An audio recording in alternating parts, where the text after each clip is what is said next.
The Three Brothers from Cossack Folktales, public domain reading.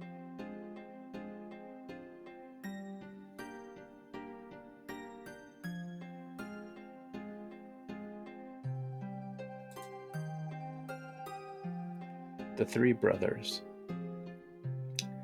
There was once 3 brothers. The third one was a fool.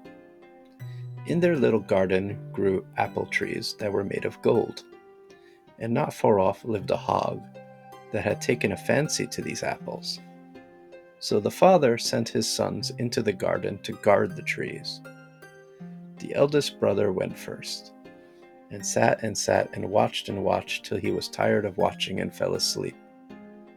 That's when the hog crept in, and dug till he had dug up the apple tree, which he ate it up and then went on his way. The father got up the next morning and counted all of his apple trees, and one of them was gone. The next night the father sent the second son to watch. He waited and watched till he also fell asleep, and the hog came again, and dug up and ate another golden apple tree, and ran away. The next morning the father got up again and counted his trees, and another one was gone. Then the fool said, "Father, let me try as well." But the father said, "O fool, wherefore shouldst thou go? Thy wise brethren have watched to no purpose. What canst thou do?" "Hoity-toity," said the fool. "Give me a gun and I'll go all the same." But his father would not give him a gun. So he took it and went to watch. He placed his gun across his knees and sat down. He sat and sat, but nothing came. He got drowsy and began nodding off, when his gun fell off his knee, and he awoke with a start and watched more warily. At last he heard something, and there stood the hog. It began to dig up another tree. When he pulled the trigger and bang! His brothers heard the sound, came running up, and were quite amazed to see a dead boar lying there, and said, "What will become of us now?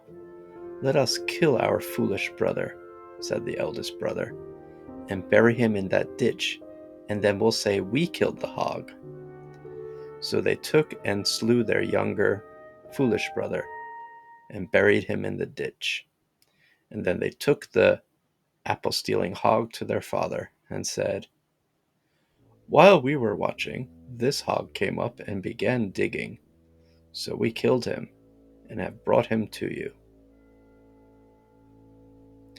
One day a nobleman came by that way, and was surprised to see a beautiful elder bush growing out of the ditch. So he went up to the bush, cut off a branch, and made a flute out of it, and he began playing the flute. But the flute played of its own accord, and moaned, "Play, good master, play, but steal not my heart away. Me my brothers took and slew, in the ditch my body threw. For that hog shot down by me, that rooted up our golden apple tree." The nobleman then went on to the inn, and there he found the fool's father. "Such a funny thing has happened to me," said the nobleman.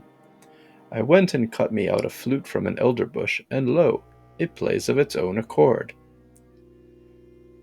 Then the father took the flute and tried his hand at it, and it sang, "Play, good daddy, play, but don't steal my heart away. Me my brothers took and slew, in the ditch my body threw.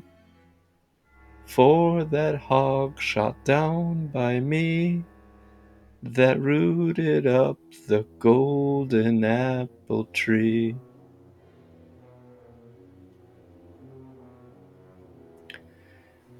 Then the father gave the flute to the elder brother who had slain him, but the older brother wouldn't take it.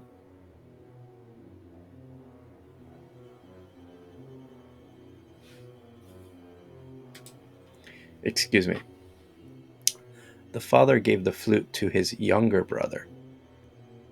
The younger brother took and played upon it. Play, my brother, play, but don't steal my heart away. Me, my brothers took and slew, in the ditch my body threw, for the hog shot down by me, that rooted up the golden apple tree. The father then gave the flute to the elder brother, who had slain him, but he wouldn't take it. Take it and play upon it, roared his father at him. So the elder brother took it and played. Play, my brother, play, but don't steal my heart away. 'Twas thou who didst me slay, and stowed my corpse away, for the hawk shot down by me, that rooted up the golden apple tree. Then it was thou who didst slay him, cried the father. What could the elder brother do but confess it? Then they dug the dead man up and buried him in the cemetery. But they tied the elder brother to a wild horse, which scattered his bones about the endless steppe. But I was there, and drank wine and mead till my beard was wet.